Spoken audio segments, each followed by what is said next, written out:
Ai, perdoneu, m'heu enganxat veient una pel·li trista. Plorem per moltes raons. Quan estem tristos, sí, i també quan riem molt. Però encara que no us n'adoneu, sempre tenim els ulls plens de llàgrimes.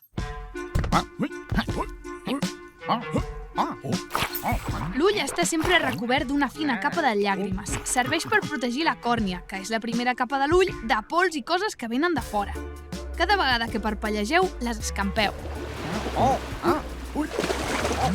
Les llàgrimes les fabriquen unes glàndules que hi ha sobre els ulls i surten per un forat que hi ha a baix.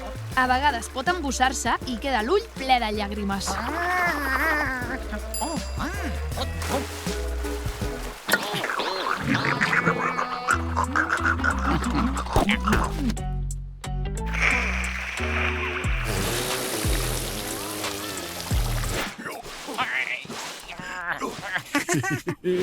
Us explico com veiem les coses. L'ull funciona com una càmera.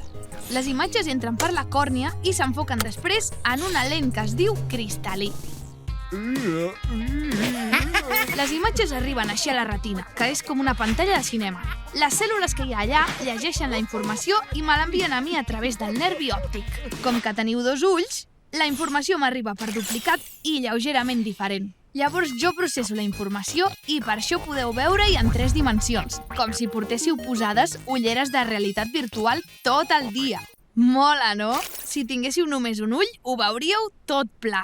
Podeu comprovar-ho vosaltres mateixos tapant-vos un ull.